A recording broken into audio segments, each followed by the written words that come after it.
agad sa milagrong dala ng Jesus Nazareno si Edong Alvarez. Kaya bilang pasasalamat daw sa mga natatanggap na biyaya, hindi niya pinapalagpas ang taunang traslasyon. Ang kanyang kwento sa agenda report ni Ivy Reyes. Talagang super blessed ako ng mahal na Pong Jesus Nazareno. Yung milagro talaga po. Kaya hindi nawawala yung pagmamahal at yung malasakit sa tao. Hindi nagkakalayo ang edad ni Kagawad Edong Alvarez ng Canyogan, Pasig City at ang bilang ng taon na inilalaan niya sa puon ng Jesus Nazareno simula pa elementarya. 59 na si Alvarez ngayong Enero at lagpas 40 years na siyang deboto. Kung tusumahin, yung pagmula bata ko, grade 2 pa lang ako eh. Sumasama na ako sa kapitbahay namin, sinasama ako sa pagsisimba sa Nazareno.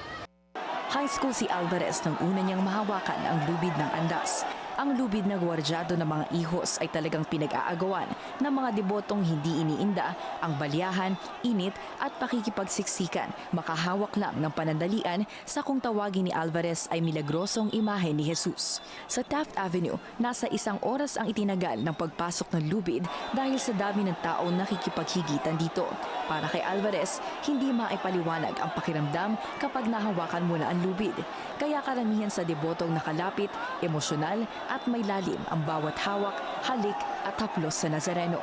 Yung pagdedebosyon ko, yung parang, yung hindi mo maipaliwanag, kailangan pag nagdeboto ka, yung may malasakit at pagmamahal ka sa kapwa mo. Ayun, naiyak, sa tuwa, sa galak, ganyan. Yun po, talagang hindi maipaliwanag po.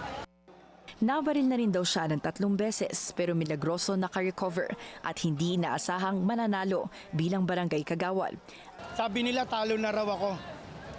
Hindi nagpasalamat ako nung gabi. Kinaumaga nagpasalamat din ako sa tao. Naglakad-lakad ako, tapos nakarating ako na simbahan. Nung hahawak na lang ako sa Nazareno, ayun, tumawag sa akin, nanalo raw ako number 5. Grabe, iyak, sigaw, lundag, hindi talaga maipaliwanag. Talagang super blessed ako ng mahal na Pong Jesus Nazareno. Yung milagro talaga po.